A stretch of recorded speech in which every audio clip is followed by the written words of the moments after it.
अरशद वारसी की रिपोर्ट के मुताबिक chief secretary Punjab, commissioner Gujranwala और डिप्टी कमिश्नर की हिदायत पर असिस्टेंट कमिश्नर मंडी बहादुर सुहेल रियाज चीना ने तहसीलदार और स्पेशल प्राइस कंट्रोल मजिस्ट्रेट मालिक नदीम बर्थ के हमरा प्राइस की चेकिंग के हवाले से शहर का दौरा किया। नाजायज मुनाफाखोरी करने वाले मुख्तलिफ दुकानदारों में इस मौका पर चेक किया। चेकिंग के दौरान अलवी चौक और कॉलेज चौक में कायम 2 होटल्स पर रोटी के रेट्स को चेक किया, जो कि 15 रुपये के बजाय 20 रुपये में फरोख्त कर रहे थे।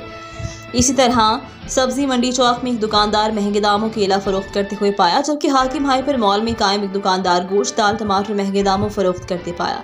दुकानदार ने रिस्ट अवीज़ा ना की हुई थी, जिस पर असिस्टेंट कमिश्नर ने फौरी कार्रवाई करते हुए 4 दुकानदारों के खिलाफ प्राइस कंट्रोल एक्ट की खिलाफ वर्जी पर FIR दर्ज करवा दी। अशियाए खुर्दनोश की कीमतों को कंट्रोल कर रहे हैं। असिस्टेंट कमिश्नर का कहना था, सार्फिन का तहफ़्फ़ुज़ ज़रिए इंतज़ामिया की अव्वलीन तरजीह है, जिसे हर सूरत में यकीनी बनाया जाएगा। नाजायज़ मुनाफाखोरी किसी सूरत बर्दाश्त नहीं की जाएगी। खिलाफ वर्जी के मुरतकिब अफराद के खिलाफ सख्त कानूनी कार्रवाई अमल में लाई जाएगी। उन्होंने कहा कि नाजायज़ मुनाफाखोर माशरे का नासूर हैं, वो किसी रियायत के मुस्तहिक नहीं है। उनके खिलाफ कार्रवाइयाँ जारी रहेंगी और किसी के साथ कोई रियायत ना बरती जाएगी, चाहे कोई कितना ही बासर क्यों ना हो।